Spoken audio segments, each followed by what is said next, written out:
What's going on? Good evening, people. Welcome back to the Sick Podcast Anvil Show. I know there's no football going on right now, but that doesn't mean that we ain't gonna talk some football. So you know what? Just go ahead, just get your snacks ready. And just let's just get to it. Sammy, bring us in. Turn up your volume. Because you're about to listen to The Sick Podcast. Anvil Show. Intercepted! Marlon Jackson! Marlon's got it! We're going to the Super Bowl! We're going to the Super Bowl! Marlon Jackson with the interception! He picked off Tom Brady! The sickest Indianapolis Colts podcast. It's gonna be sick. Yes. Welcome back. We are glad to have you back this evening. You know what? I'm going to ask you, Pat. How has this first week and a half been without football for you? Horrible. It's always horrible. The whole offseason's horrible. Yeah. It's against the law. I'm going to call President Trump, have him write an executive order that football shall run. Oh, don't tempt him. Once He'll a write an week. executive order. For Yes. how many ever weeks there are in a year. Exactly. Just have two random teams just drawn from a hat every week, and they have to play at the end of the week. Like that's just what it should be. Yep. So I'm 100% okay with that. So yes, but welcome back to the Sick Podcast Anvil Show. We're coming to you with everything Colts. I am your esteemed host for this evening, CJ, and of course we have with us Pat. I will not say that insufferable Twitter handle because he knew what he was doing when he made it. So let's just go ahead and just get that out of the way. All right. Okay. Since you're the new blood to the show, and I'm the old head of the show, Big P's been my call sign from day one. So how is that insufferable? My name is Patrick. I get that. I'm a very, very large man. First off, okay, pause.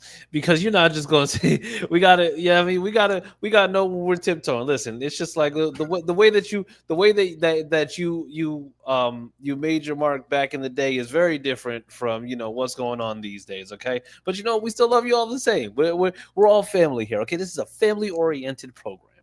Sometimes. Okay, never.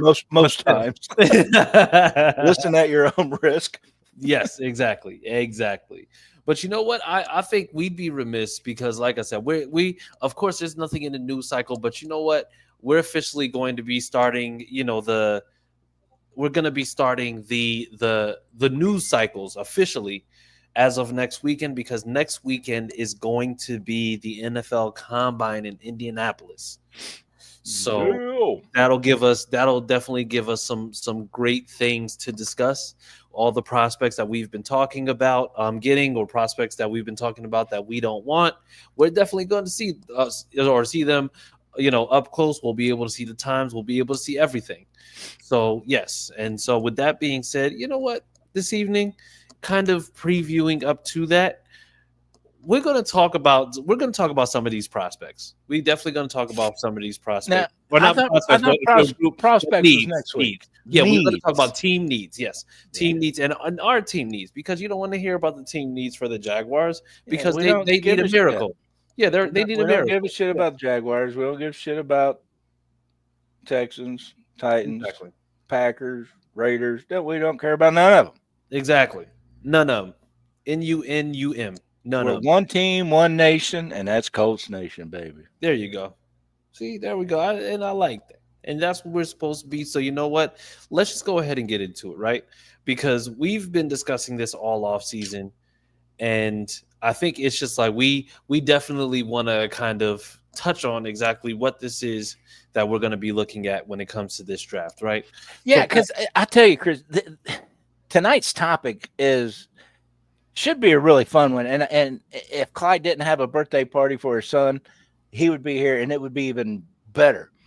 Because you look around or you talk to any fan, everybody has a difference on what their top three needs are for the team. Mm-hmm. What up, Teresa? Yeah, what's up, Teresa? So being able to discuss that, it's going to be a lot of fun. It's got me excited. Yeah. Absolutely.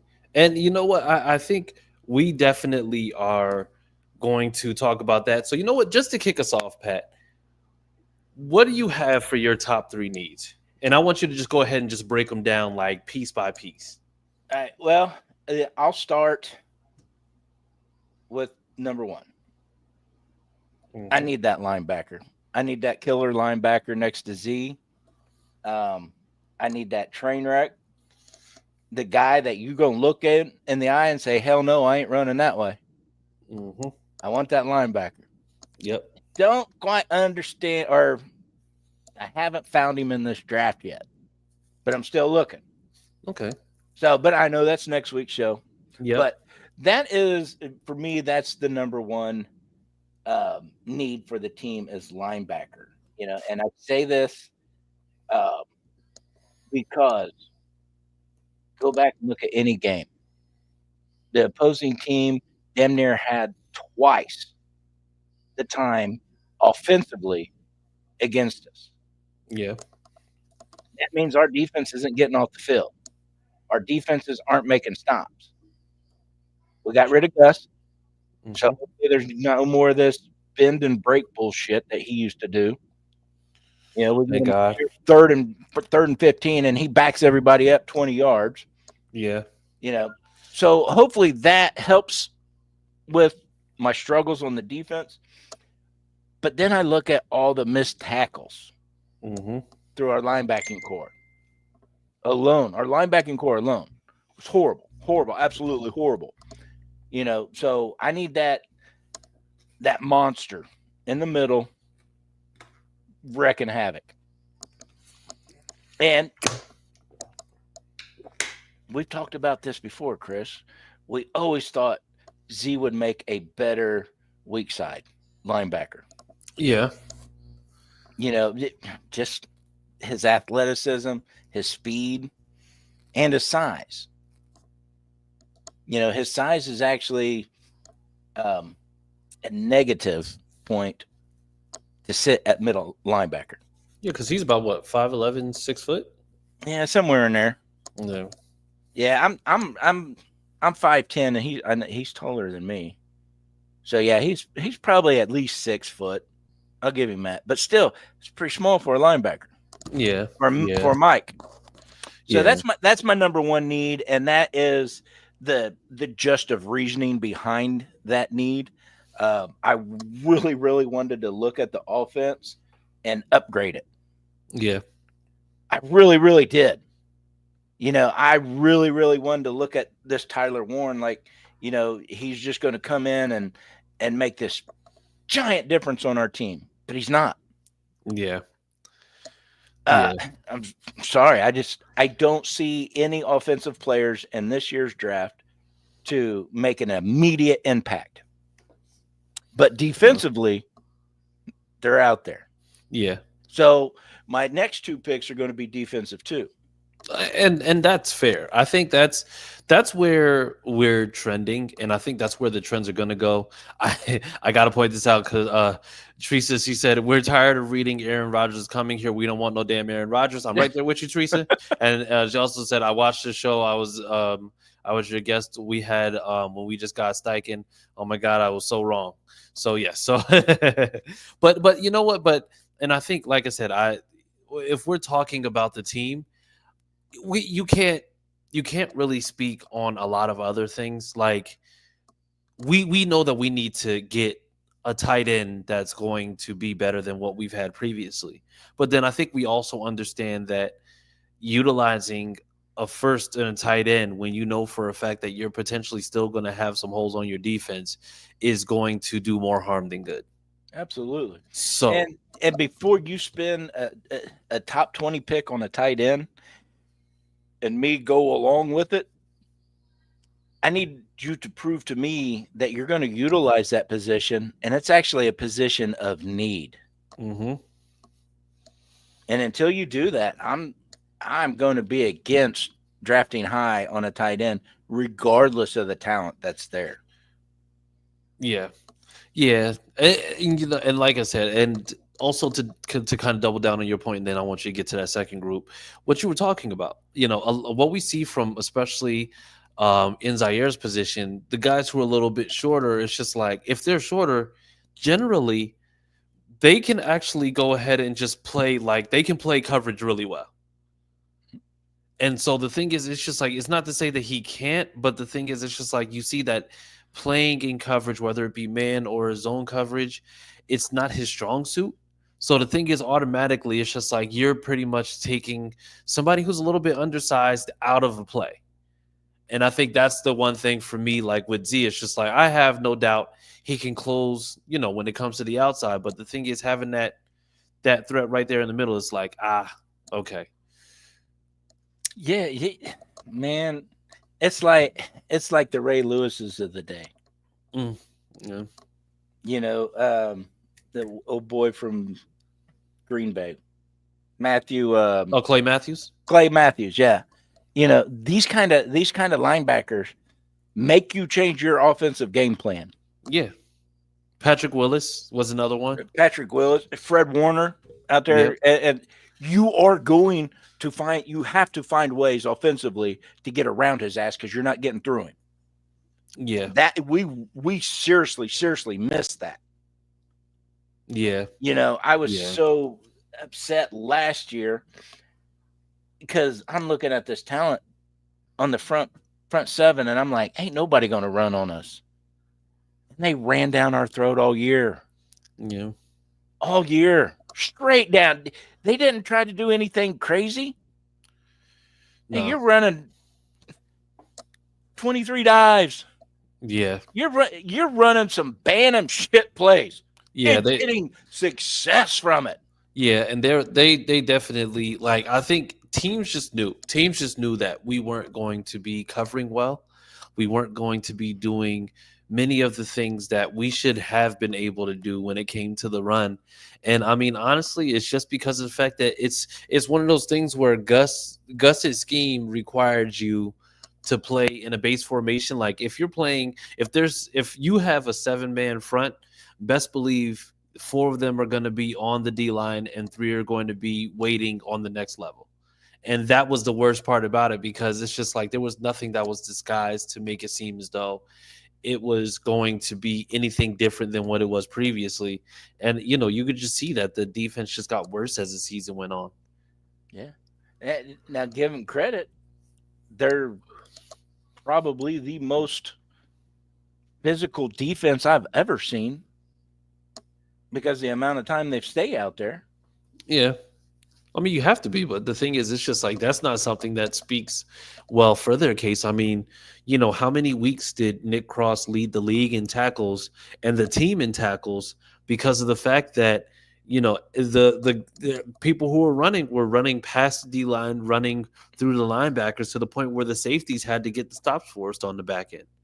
So, I mean, that was a major issue that, I'm hoping that will be addressed. You know what? I'm not even going to say I'm hoping. I know that will be addressed because of the fact that we know exactly how, we know that Lou isn't going to run anything close to, the way that Gus ran his defense. So we're not even worried about that. But sorry. So then going on, what's your number 2? Number 2 is safety.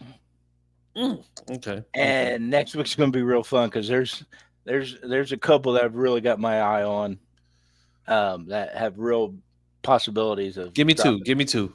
Nope. You gotta wait. You gotta wait. So, yeah, I really, really like Julian Blackmon. Mm-hmm. I don't know. I don't see him coming back. Gotcha. I hope I'm wrong, but they didn't re-sign him last year. He tested the market, came back to what the Colts would pay him. Will it happen again this year? I don't know. And when I say safety, and that's the only reason because I don't know if they're going to bring Julian Blackmon back or not. I'm okay if they do. And if they do, then that second pick is definitely going to change. Yeah. Not to say that we don't need a comparable safety backup, but not at our second pick. Yeah. And, I think the issue that I have in regards to Julian Blackmon is that I don't even think Julian Blackmon is a drop off in terms of talent. For me, it's always been the injury. The injuries. Yep. Yeah. And I mean, it's, I think when you are talking about like somebody like Julian, it's not ever going to be anything that is, anything that's damning towards him because he's came in and he's made plays. Like he has made plays. But the problem is that, you are in a room that hasn't been able to really establish themselves. And I mean, Julian came in the same year that Michael Pittman and Jonathan Taylor came in. Mm-hmm. And even in that time, he hasn't been able to string together a full season. And that's the thing, to me personally, that's the thing that's always worked against him. Because, I mean, even last year, not this past season, but season before last, I mean, it's just like you look at his metrics, you look at what he did throughout the season. It's just like he ranked high for starting his first time as a strong safety. But it was just health. So, I mean, it is what it is. I mean, I think honestly, it's just like and I'm just speaking to the point here that where they said we better not bring him back with this safety class. I think honestly, even if you do, I think there's still a chance that you can go ahead and draft safety. Because if I'm looking at the way that this defense can be ran, I think that Lou is going to find a way to make sure that they have all these pieces in and out. Because one thing that I will go ahead and speak to is the fact that the Eagles ran Blankenship, Deshaun got snaps, and CJ Gardner-Johnson got snaps. And these were guys who were all kind of rotating in and out depending on defensive look. So I don't think it's necessarily ever going to be anything where you're going to be looking at it like, oh yeah, if we draft a safety, then Julian's out. It's just like if Julian comes back on a 2-year, $8 million deal, and then we still end up drafting a safety, I think honestly that's your best bet because that at that point to me, that's the right kind of depth. That's the right kind of depth. Yeah, but I wouldn't do it with our second pick. What, at safety? Yes. If you're bringing Julian back, he's basically your starter until he gets beat out. No, unless you want to drop Julian for that backup role. Well, so the one thing that I'm going to say is that Julian absolutely can come back, but the thing is also I don't think you're automatically guaranteeing that he's a starter. No, but over a rookie. Yeah, but the kid's good, and he's got what 4 or 5 years experience now. Yep. But that's going to be tough to beat as a rookie. Yeah, but you also have to realize that this is also Julian Blackmon who's hurt every single year. And so for me, it's not necessarily going to be about somebody being more talented than he is. To me personally, it's about the fact that you know that you're going to have to stay healthy and stay on top of your stuff because you know that if injury is the reason why you haven't been able to get a more lucrative contract, then being able to play a full 17 is going to be your goal. F the stats, F the other stuff. It's just like it's going to be playing a full 17 because you know that you got somebody biting at your heels. But then once again, if we're talking about, how we're supposed to be making sure that, we're making things as competitive as possible, that's one of the places where we have to make sure that we're competitive. Like I don't care who is brought in if we're focusing on an area or a group or position of need, because of the fact that the only reason why Julian didn't get a contract last year is because, like I said, he was hurt. He's always hurt. But then also we've had secondary issues for years now. Yeah. I mean, if there's certain things that we would have to have done in order to make sure that everything went the way that it was supposed to, and it didn't go that way. So the thing is now, like I said, if you go and you find any of those names that you like, and I'm not going to start naming prospects now because we're going to save that for next week. But if you see if you see any of those prospects, whether it's a second round pick or even if it's a third round pick, if somebody ends up sliding, and you've already signed Julian back to like a 2-year, $8 million deal, then I'm 100% okay with that. because now you know that you will have not just competition in the room, but you know that you're going to have a solid rotation and you're going to have true depth. Because, like I said, the only thing that's going to potentially keep Julian off the field is injury. And the reason why Julian hasn't been able to get a long-term contract is because of injury. So, Sammy, bring that last comment up by Undisputed, please. It says, I'm not bringing him back because I'm not ignoring this class. Top 4 safeties would all start over Blackman. Can't. I can't rebuttal that. I mean, the only thing, like I said, the only thing Julian actually has is time and experience over these guys. I mean, he's quite capable of doing the job. Quite capable. He's a very athletic young man. But could these guys? Yeah. And Undisputed, God, come back next week. See who you think. I'm going to like the safeties.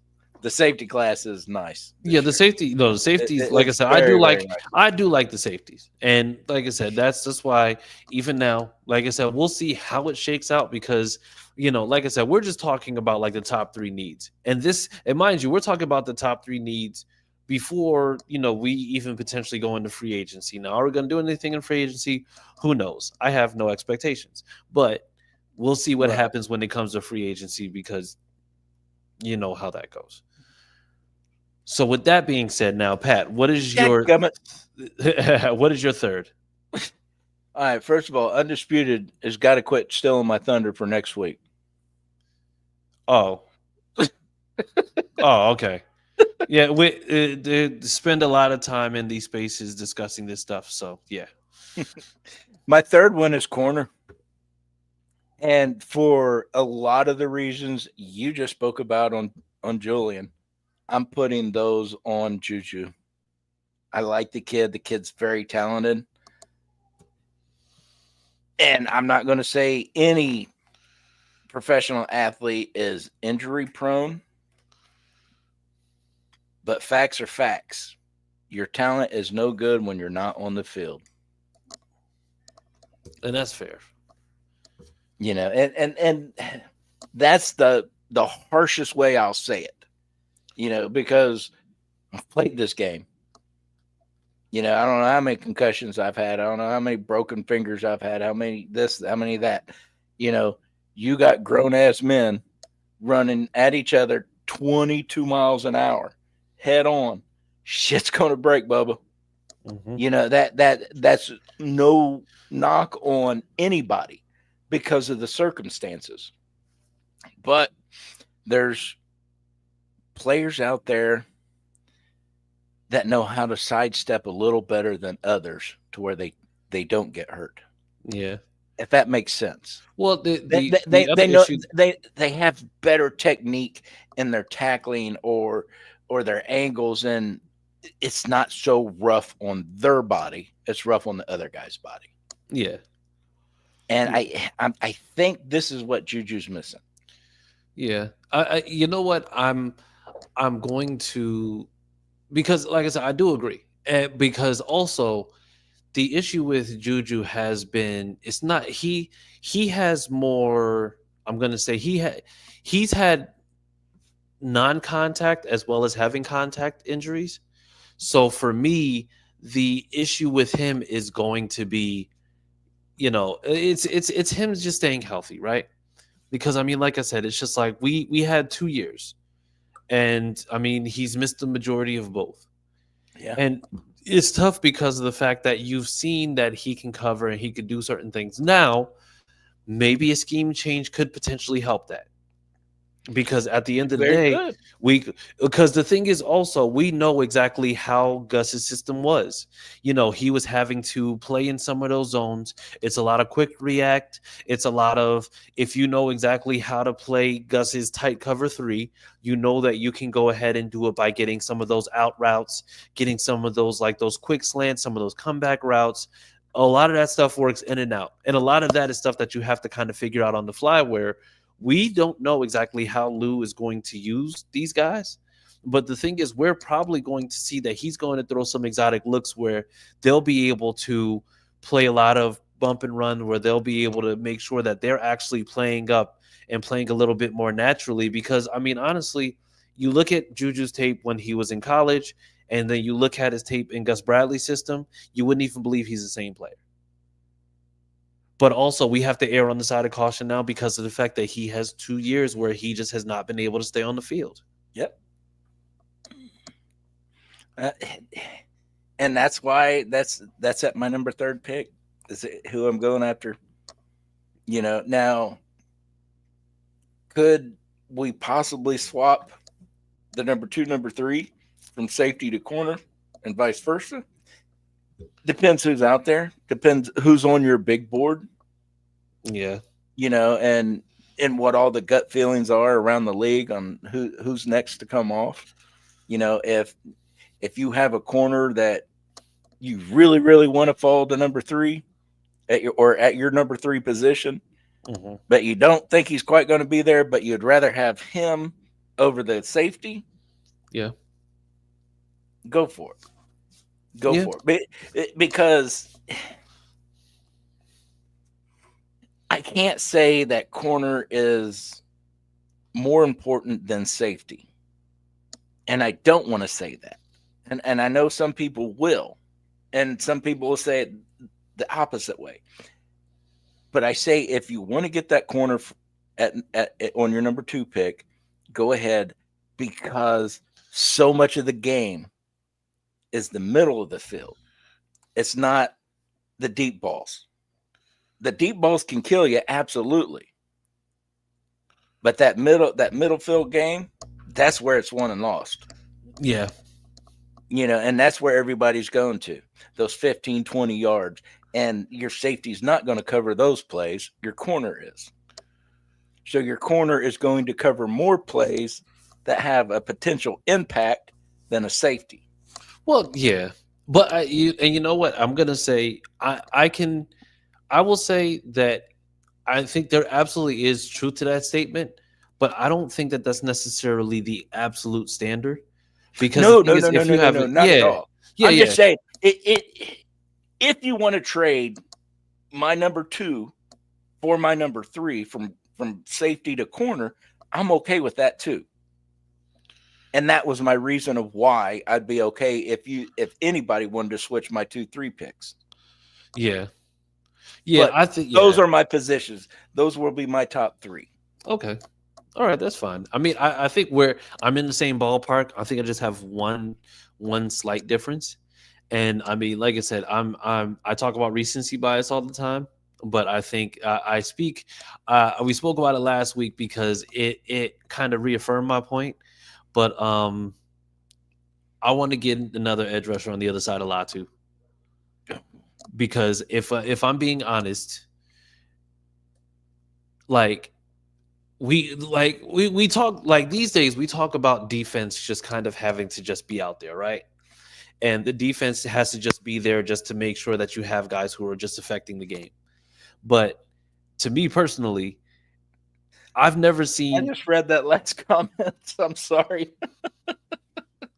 Oh, you would get a kick out of that. You would get a kick out of that. I bet you he chews tobacco like me. He might. I think he might be a tobacco chewer. He might be, but that's hillbilly talk right there. That's all that is. But if I'm looking at like how this team has gone, and it's just like looking at the absolute clinic that Philly put on, that's what you get for making sure that you have your front 7 solidified, right? Yeah. Because I mean, if we're really, really talking about like what that team looked like, we can point out any number of players on that line. But if we want to talk about the people who are breathing down Pat Mahomes' neck all day, yeah, sure. but if we're talking about like how like Josh Sweat was breathing down Pat Mahomes' neck, Jalen Carter was breathing down his neck, Jordan Davis was even getting something. Some Philly fans were just talking like that he was possibly a bust. And then you had Milton Williams, who was like kind of forgotten in that defense. But then the acquisition that they made during the offseason, Zach Bond at linebacker, playing that middle, he was the one who was able to go ahead and pick off Mahomes. And he actually had a few picks throughout the playoffs. And to me, it's like that right there, getting that kind of pressure on Pat Mahomes means that defense isn't a lost art. You just have to make sure that you have the guys in there to make sure that you're affecting the passer as often as possible. Can I double down on what you say, but change it just a slab? Go ahead. On that defense. It's not the right guys. It's the right calls. It's the right aggression. Yeah. It's being aggressive. Yeah. Anytime a defense isn't aggressive, you get your ass kicked. Oh, 100%. I don't care. You get 45 put up on you by the Giants with Drew Lock at quarterback. Yep. So, I mean, exactly. Yeah, but like I said, but the thing is, when I say right guys, I don't mean right guys in the way that Chris Ballard probably looks at right guys, because when Chris Ballard looks at right guys, that means that they have 2,000 plus hours of community service, and they do bake sales on the weekends, and they've been out there helping the Girl Scouts sell cookies for fundraisers. Like that's the right guy for Chris Ballard. Like for me personally, the right guy is the guy that fits in the system, that's going to make sure that they're affecting the edge, no matter how it looks, right? Because the thing is, that's what we had in our heyday when it came to Freeney and Mathis. Like Freeney and Mathis, like Mathis was the guy who was just like, he was the strong pass rusher who was able to get in. Mind you, his forced fumble record ever still has never been broken. And I mean, he's been in the league since when? Or he came in the league when? That's a trivial question I can't answer. There you go. But it was what, 99, 2000? Yeah. So mind you that like, and that's guess. That's pure guessing off the top of my damn head. Yeah, and the greatest part about it, matter of fact, he was in the 2003 draft. He was in 2003. That wasn't too far. So yeah. So, but the thing is also, like I said, we got to call a spade a spade. He came in and he did something with somebody who they said was undersized, who was able to get in, who was just that right mixture of aggression, but then also technique. And then who do you have on the other side? You have Dwight Freeney. You have Dwight Freeney, who was just a finesse guy, literally had his own move named after him with the Freeney spin. Like he was hell. And so the thing is, we haven't been able to have that in such a long time that getting back to that is going to make this team's life a lot simpler, especially with the fact that you have Buckner. I mean, like I said, it's just like depending on how you throw Grover Stewart in there, and I'm pretty sure that Lou is going to, throw some different looks, but now yes, this is how we need to make sure that we're building this defense. And I mean, honestly, it's just like it's going to start up front. Because let me ask you this: Samson's an edge, right? Yeah, because we keep forgetting about him because he got hurt in training camp. Yeah, the year prior, he did pretty damn good. He did, but the thing is also, I don't want to put any stake on him because of the fact that it's just like he's a year older, coming off an Achilles. Like, and the thing for me is that it's tough because of the fact that we want him to come back and be in form, but the problem is that he plays on the same side Latu does, and he's not. I don't know if he's going to do any type of moving, but the thing for me is that I'd rather have anyone on the other side of Latu than Quiddy, because Quiddy is, to me, it's just like, I think Quiddy's time has came and went. I'm just not there anymore because I hate agreeing with you on that one because I really like Quiddy. I had a lot of high hopes for that kid, and they just didn't pan out. Not to say it won't pan out for somebody else, but maybe it'll pan out under Lou. Maybe our biggest problem was Gus with him. Yeah, but I think he was, because look at the snap count that Latu got. it was dirt cheap compared to some of those other rookies Yeah. drafted, and that was all Gus call. Maybe Gus is the one that, because I said it all last year, that Gus puts leashes on these guys and that he needs to release them. All right. Now, when Clyde comes back next week, he better talk about your yawning. You old ass heifer, you need to go to bed.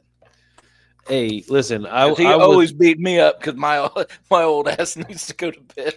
Well, yeah, because you normally go to bed right as soon as we jump off here. As soon as we end the stream, you just be like, I'm going straight to bed. Just be like, Yep. sir, like dinner? Like, what are you doing here? Like, but no. So with my second area of need. Well, wait a minute. I got one more thing to say about go ahead. first pick.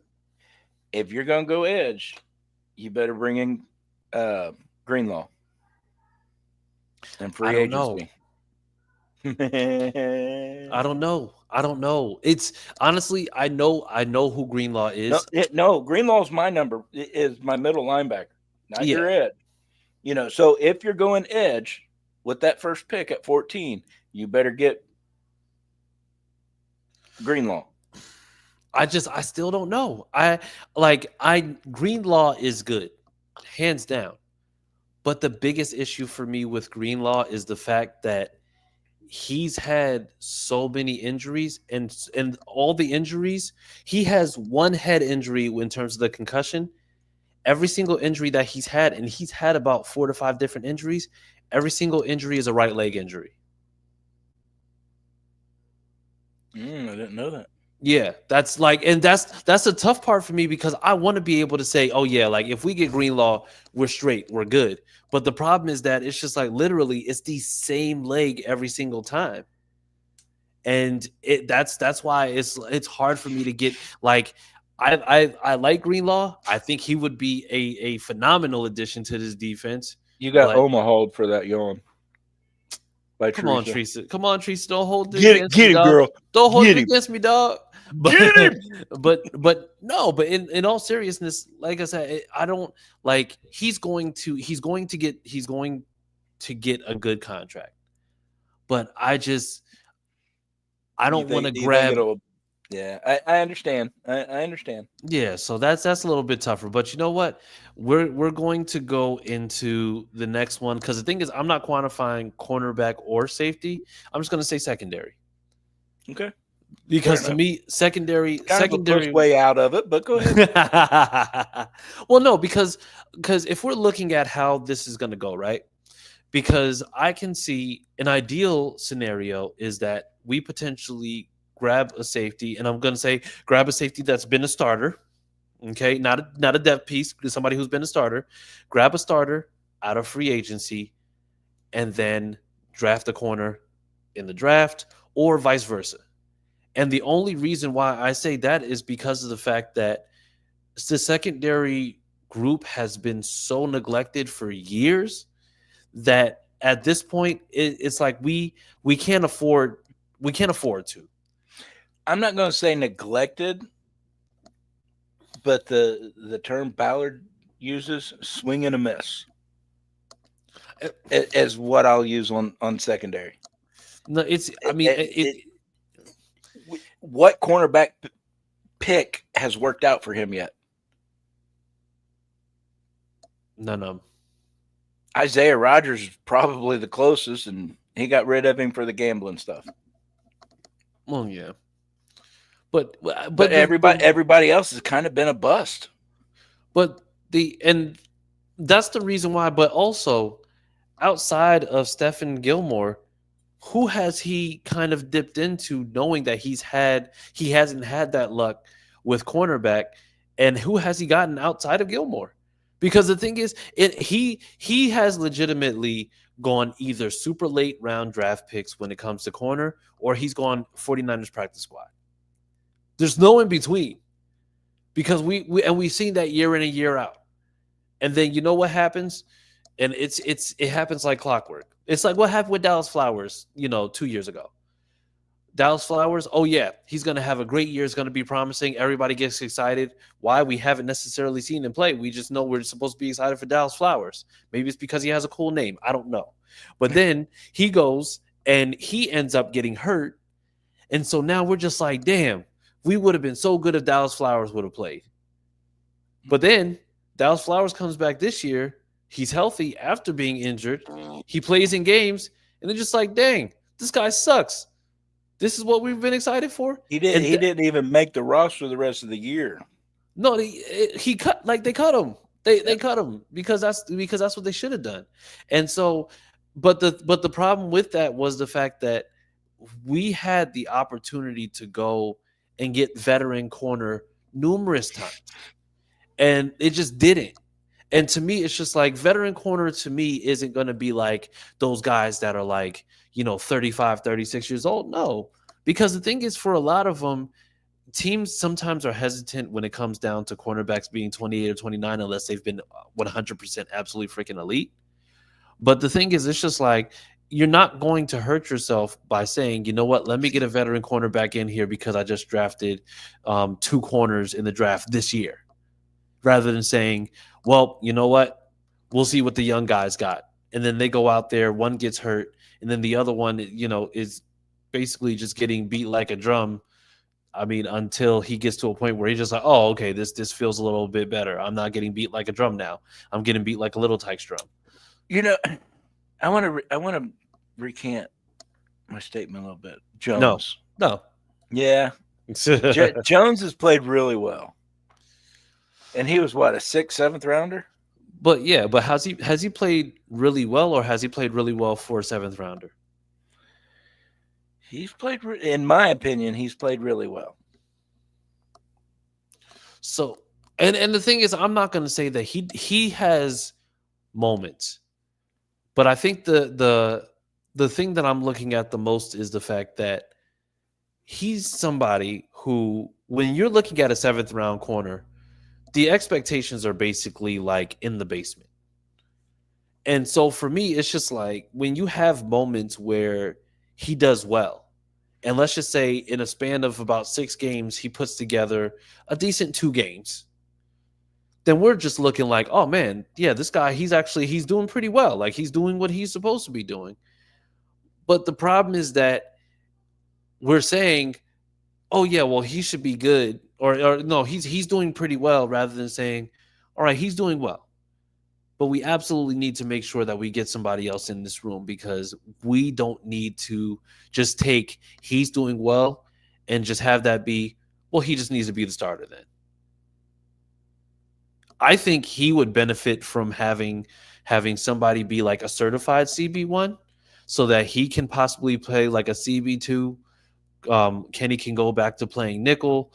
I mean, honestly, it's just like I think he has to get better over time, because I don't want to take him just being decent or just playing well. Like he needs to be able to put together consistent games where he's able to make sure that he's guarding who he's guarding. Well, he's definitely took a major step, in my opinion, from year 1 to year 2. See what year 3 is going to do for this young man. Yeah. I mean, we'll definitely. But see. I'm not against bringing in a veteran corner. Listen, when I speak, don't overspeak me, because I'm not turning it away. You understand? You bring somebody back in like Gilmore, I'm going to be happy. Now, was he perfect? No. Nobody's perfect. But he was really good and really consistent. Well, yeah. I mean, honestly, he was the best corner that we had in that room since Vontae Davis, honestly. Yeah, I ain't going to lie. Yeah, you're right there. Yeah, I miss Vontae. Yeah, rest in peace, Vontae, brother. Yes. but the thing, like Stephen Gilmore, like I think now I might be a little bit more opposed to, and it's only because of the age.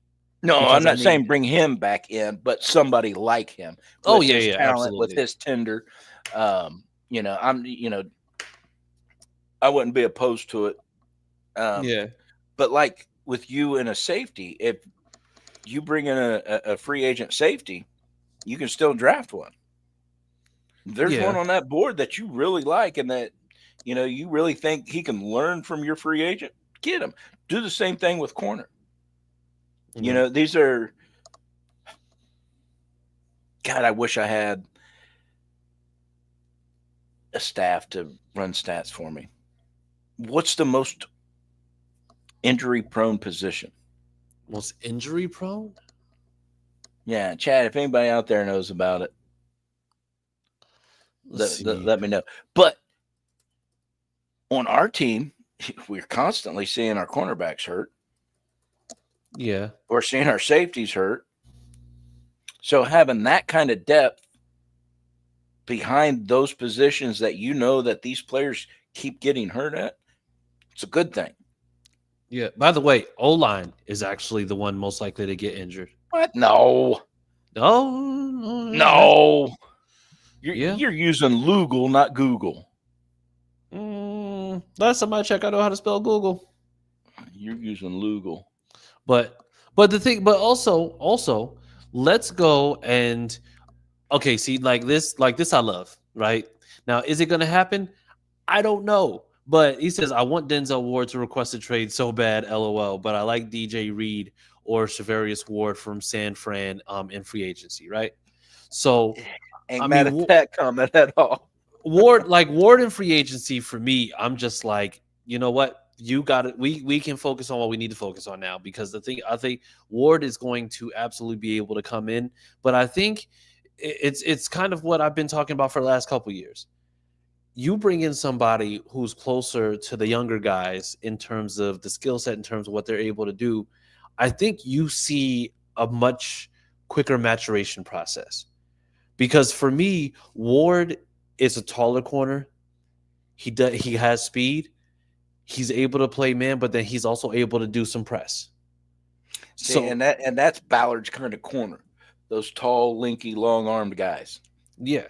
Ballard loves those kind of guys. And that to me is that is a big leap because now you have guys on the outside and then, going back to edge, if you go ahead and you get somebody else on the edge, the pressure that you get up front makes life easier for the people that you have in the back. And that's and the problem and that's the crazy thing because if we look at how things have been going for this team, this defense, the last few years, have we gotten sacks? Yes. But the problem is that we're not putting pressure on the quarterback enough where they're able to get away with the 20, 25, 30, the 30-yard passes. And then our young secondary that Chris Ballard has refused to invest too much into is just having to be out there just, with their, and I don't know if anybody gets this American Idol reference, but out back in the backfield looking like a fool with their pants on the ground. Like it's just like that's it's looking ridiculous. So that's the reason why it's just like I said, if you bring in a veteran corner, and I mean if you get Ward, that's fine. I think another guy that we talked about who I think he had an injury like last year and I think the year before this past year, Hufanga or even Javon Holland. I think Javon Holland's gonna demand a lot. Hufanga might also. But the thing is, if you get either one of those two, let's just say you end up getting Holland and Ward, you've now fixed a room. Well, you haven't 100% fixed it, but it's just like you've now patched up a room that hasn't been as stable when you have those two as it should have been over all these years. Patching something with flex tape versus a Band-Aid, big difference. Oh, 100%. Yeah. And that's what you're doing. But BS got us going on all these names. And names aren't supposed to be until next week. Well, way to change our program, BS. No. We're talking about prospects next week. Oh, whoa. See? Okay. Yeah, we're talking about prospects next week. This is free agency. We're talking about prospects? Yes, we talk about prospects. Talk about prospects. We talk about a real game. You talk about that's prospects? my best Allen Iverson I have, man. So and then like I said, last one that I'm going with, and I'm going to say, as much as tight end is a need, I don't believe. See, Chris gets it. Chris gets it, and I'm glad because I'm just like that. Yes, thank you, Chris. I appreciate you, man. But no, but So like there's more than one of you that still watch American Idol. no, that came out. That came out like 05, 06. Yeah, but you're still watching, aren't you? No, hell no. You probably watch Masked Singer too, don't you? Sometimes See, I watch with the little guy. I knew it. You watch My Little Pony. Yeah, and Bluey and Baby Shark. Yeah, but there's a difference. You watch that when Moon Pie isn't in the room. Only Bluey. Nah, you be sitting there just be like, well, the story's compelling. Like Some of them really are. But you know what? So the thing is, the last one to me is kind of a tie, but I'm still going to give it because I was going to say tight end and linebacker is a big thing for me.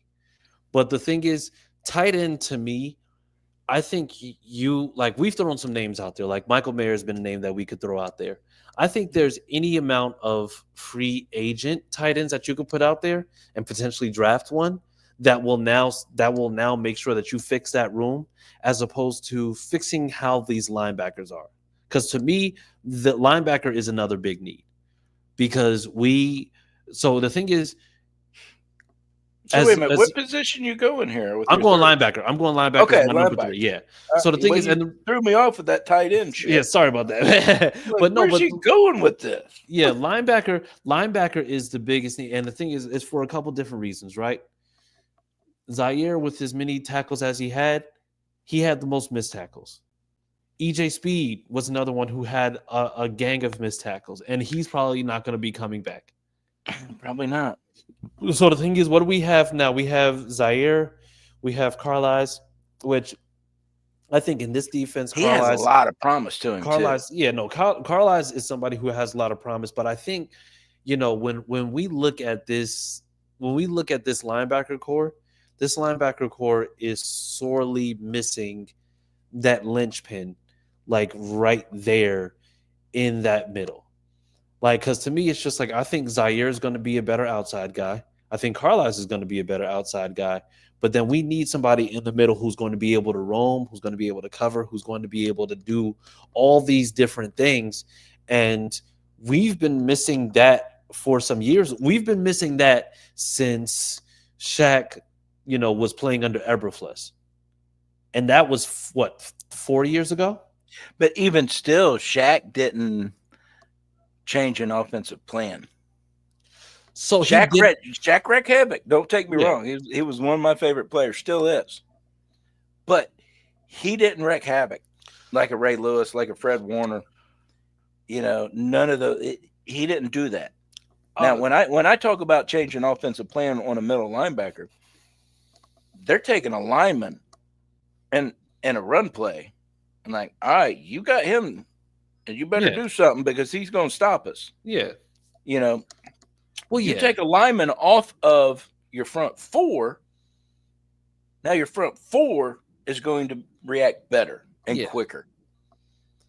Well, but I think for me personally, I get what you're saying in regards to like how those guys do it. But for me, I think that was the best part of what Shaq was able to do, because you're not game planning for him, but somehow he manages to make plays in those spots when you least expect it, right?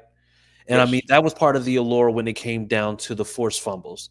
That was the allure when it came down to the interceptions.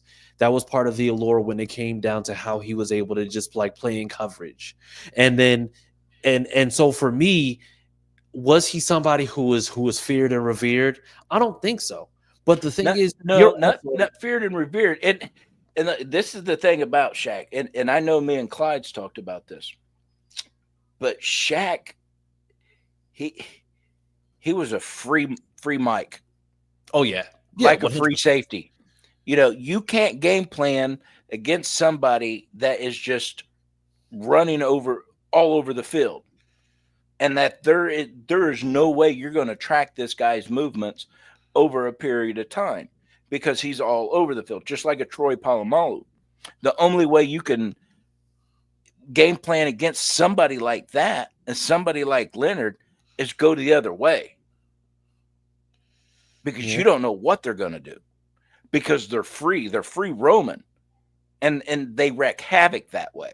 That was Leonard's mustard to his sandwich, is that he had that freedom to let the natural feel of the game come to him and react, instead of, okay, well, they're in this formation, so I know I need to be here. That anybody, a 3-year-old granddaughter, can game plan against that. Yeah, because we know what your system is. Yeah, but the thing is, and when we talk about that, we're talking about like instinct. Like when we talk about that, we're talking about guys who are more instinctual. And like I said, that's what Shaq was. Now the thing, now what we're talking about is the fact that, we absolutely want that guy who's going to be able to control that middle of the field and be able to cover. Because like I said, we've been missing that for a while now. Like Zaire has made some interceptions and 100%, like, cool. But the thing is, we don't have somebody who for a fact is going to be able to roam. And the thing now, when you look at the way, especially the way that the tight ends are evolving, you can't just leave them to go in between a zone, because they will literally catch the ball in between a zone and then they'll take that for another 15 to 20. So now you need to have people who are going to be able to play fast, who are going to be able to hit hard, who are going to be able to, I'm going to say, to also cover. And I mean, when you talk about that, like I said, we're not going to talk about prospects, but there was one during the Senior Bowl when they were doing the drills, and the guy had, the motor was like that. But the thing is, the motor was quick, but it was also, when he went up and hit like a freight train. And that's the kind of stuff that we need to be making sure that we're looking for, because like I said, if you get any combination of 1 to 2 free agents and then you go and you draft accordingly, you have a golden opportunity to I'm going to say, drastically fix this defense from what it was to being, I'm going to say, maybe even a top 20 to top 15 unit. It just depends. So, I mean, that's just where I am in terms of that. So for me, it was edge, secondary, and linebacker. Yeah, for me, it was linebacker, secondary. Exactly, B. So yes, we need more than just tackle merchants, because honestly, it's just like that tackling. It's one of those things, like the fact that Zaire was top 5 in tackles, but also led the league in missed tackles. That's like Jameis Winston's 30 for 30 year. Like he threw 30. King. He wasn't top 5. He was okay. number one. He was number 1, but he was also number 1 in missed tackles. And that so it's just like it's like when Jameis said, he's just like, I went 30 for 30. I'm balling. Like, sir, what are we doing? Like, you're doing as much damage as you're doing as much good damage as you're doing bad damage. Yeah. Now, I ain't gonna lie to you guys. I'm kind of excited to see what Zaire's going to do under Lou. I think Coach Lou opens him up just a little bit more, and then we really get to see his natural talents kick in. True. I'm hoping, anyways. Yeah, we'll see. But with that being said, we need to get out of here before we get Pat yelled at. So Pat, let the people know where to find you. You can find me at Big P Colts, and we're going to do a contest, so I can get you and Clyde off my back over this damn Twitter name, or this X name. Somebody come up with a good Twitter name for me, and you'll win something. I don't know what. Maybe a little signed poster or a signed photo of Reggie Wayne. How's that? Yeah, you got to come up with. All right, so you hear that, people? The best Twitter name. Matter of fact, here, I'll show it to you.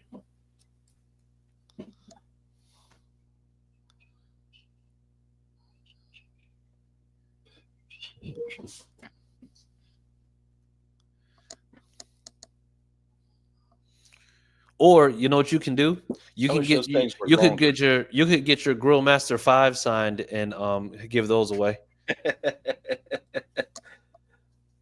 There it is. Whoever comes up with the best Twitter name for me wins that.